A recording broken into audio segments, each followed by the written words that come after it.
Hello everyone, I am Rami Chalani and welcome back to Building Self Awareness with Bill with Brahmi। आज हम एक बहुत ही important concept discuss करेंगे जो कि है सेल्फ रिफ्लेक्शन। ये है क्या, ये कहाँ हेल्प करता है, ये किस चीज़ों से रिलेटेड है, ये कैसे हमें इन्फ्लुएंस करता है to become more self aware, ये सारी चीज़ें हम आज के वीडियो में डिस्कस करेंगे। Before moving forward please do like, share, comment and subscribe to my channel and ring the bell icon ताकि आपको मेरे वीडियोस के अपडेट्स आते रहें एंड आप कुछ भी मिस ना करें। इस पर्टिकुलर वीडियो में हम 2 एक्टिविटीज़ करेंगे and not just one, so stay tune till the end ताकि आप भी मेरे साथ वो एक्टिविटीज़ कर सकें and how to become more self aware के और कुछ टेक्निक्स जान सकें। What is self reflection? Self reflection है क्या, ये क्या होता है?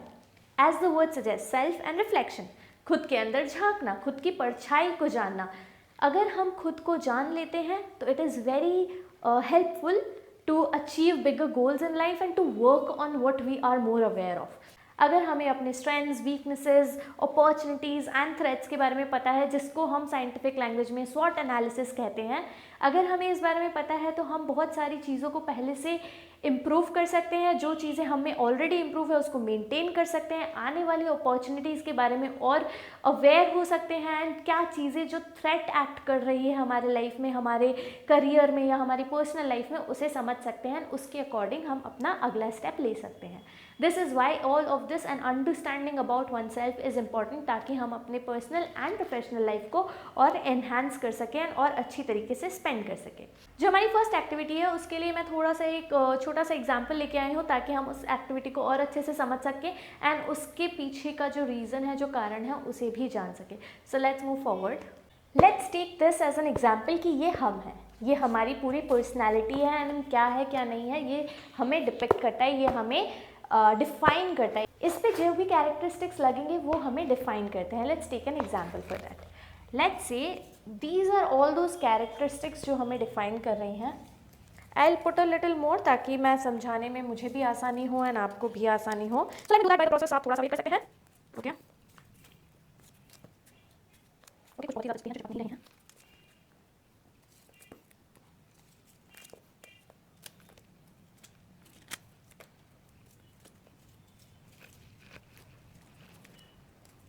let's see this is something that defines us. ये जितने भी कैरेक्टरिस्टिक्स है, जितनी भी चीज़ें इस पे लगी हुई है, ये हमें डिफाइन करती है as a person. This can be anything, this can be a characteristics जैसे हम smart, adventurous, kind, helpful, notorious, naughty, emotional, powerful, weak. It can be positive और नेगेटिव, ये दोनों हो सकते हैं, पॉजिटिव या नेगेटिव, कुछ भी हो सकते हैं। जो भी चीज़ें आपको डिफाइन कर रही है, बिफोर आई मूव फॉरवर्ड इसको डिस्क्राइब करने में, आई हाईलाइट वन थिंग कि ये जो स्किल्स है, इन स्किल्स के डिफ्रेंशिएशन की बात नहीं कर रही हूँ मैं यहाँ पे कि किस में कौन सी स्किल है और किस में कौन सी स्किल नहीं है। इनके लेवल्स की बात कर रहे हैं। किसी में कुछ स्किल्स थोड़ी ज़्यादा होती है, किसी में कुछ स्किल्स थोड़ी सी कम होती है and that is how you know the discrepancy arises. This is how एक इंसान से दूसरा इंसान डिफरेंट होता है, उसमें डिफरेंसेस आते हैं। Let's say this is all those qualities. Now इसमें कुछ ऐसी क्वालिटीज़ होती है जो ऑलमोस्ट सब में एक बराबर होती है, किसी में कम ज़्यादा हो सकती है, that is exceptions, but most of all लोगों में सेम होती है। So we'll remove this. Now an individual is left with only a few qualities. ये वो क्वालिटीज़ है, ये वो कैरेक्टरिस्टिक्स है एक पर्सनैलिटी, एक इंसान की पर्सनैलिटी में जो रिलेटिवली कम लोगों में होते हैं, जिनके लेवल्स बाकी लोगों से इनमें थोड़े से ज़्यादा है। Let's say a person, if a person is highly achievement oriented, या एक पर्सन बहुत ज़्यादा हार्ड वर्किंग है, एक पर्सन बहुत ज़्यादा गोल ओरिएंटेड इंसान है, so may be this is the level is high in that person, so these belong to that particular individual या those particular individuals। अगर हम उनमें भी ये निकाल देते हैं, there is still one thing left and this is known as the unique factor। now it does not mean कि unique factor सिर्फ एक ही हो सकता है, it can be 2, it can be 3 as well, it can be even more। what makes a person unique in true nature, but these qualities generally are less in number। ये या तो एक या दो ही होती है, ये इससे ज़्यादा नहीं होती है in general। so now it is very important to identify these characteristics कि आपको सबसे यूनिक कौन सी क्वालिटीज़ या कौन सी एस्पेक्ट्स बनाते हैं आपकी पर्सनैलिटी में, that is what makes you unique. And इसकी अंडरस्टैंडिंग अगर हमें हो जाए हमारी लाइफ में, so it becomes a lot easier to face the challenges और टू एनकाउंटर द चैलेंजेस, ताकि हम इसे उस तरीके से फेस कर सकें. Since I know what is unique in me and what makes me superior than the others, और what sets me stand out in the crowd, मैं उसको अपने एडवांटेज में हेल्प कर सकती हूँ एंड मैं उसको अपने एडवांटेज में यूज़ करके अपने गोल्स तक पहुँचने में और ज़्यादा effective हो सकती हूँ. The major issue of us not being able to reach to the goals or not being able to be more self aware is कि हम अपने आप से सही questions ही नहीं पूछते हैं. So this takes us to the second exercise, that is asking the right questions. So I'll ask you certain questions and you will try to answer them. You can pause the video, आप video को pause कर सकते हैं जब तक वो question चल रहा है, and then maybe try to answer those questions. These questions will help you to be more self-aware, to reflect on yourself. आप अपने अंदर झाँक के you can search for the true self of yours, and maybe these activities might help you to get closer to knowing yourself and achieve bigger goals in your life. इस activity का नाम है if ... it means ... So I'll begin with a statement कि अगर ऐसा हुआ होता या अगर ऐसा हुआ है तो, and then you have to reply कि तो इसका मतलब है, and you can add whatever you feel कि इसका क्या मतलब होगा and इसका result क्या हो सकता है for you. Okay, now understand, ये सबके लिए अलग अलग हो सकता है. मैं एक example से आपको explain करूँगी and you can do it ongoingly yourself and you can see कि आपके replies किस तरीके से आते हैं, and you can note your replies down. आप अपने replies को note down कर सकते हैं and then reflect on it कि आपने ये आंसर क्यों दिया है, ऐसी क्या रीजंस है, कि ऐसी क्या वजह रही है, why you have replied in such manners, and then try. अगर वो रिप्लाइज थोड़े भी नेगेटिव आ रहे हैं, it's okay, it can come, because we are still learning, we are still trying to be more self aware. हम बस अपने आप को जान रहे हैं. So positive and negative matter नहीं करता है, मैटर ये करता है कि रिप्लाइज देना है एंड वो रिप्लाइज आने चाहिए. बट मैं एक एग्जाम्पल देती हूँ. If I fail it means, now you need to answer what it means. अगर आप फेल हो जाते हो तो इसका मतलब है कि आप, let's say it means I did not try hard enough. Now it can be different for you as well. Try to finish this sentence. Moving on to the next one. If I succeed it means.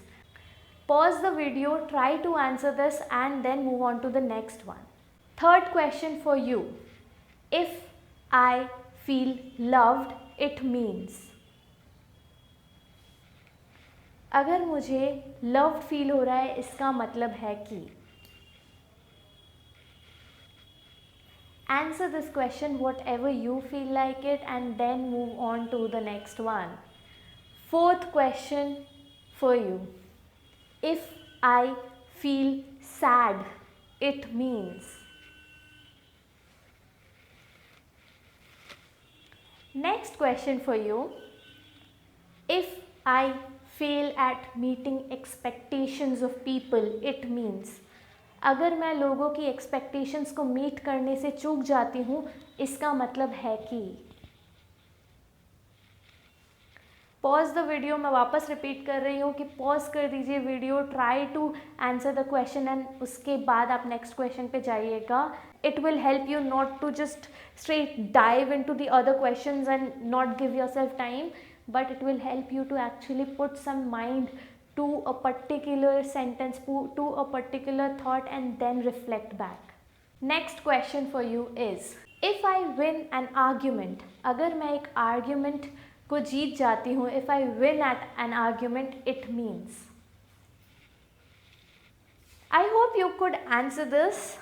अगर नहीं answer दे पा रहे हैं, pause करें, सोचें इस sentence के बारे में, सोचें कि क्या थॉट्स चल रहे हैं, and then move on to the next question. If I fail at achieving the expected marks in exam और expected accomplishments at any kind of work, it means.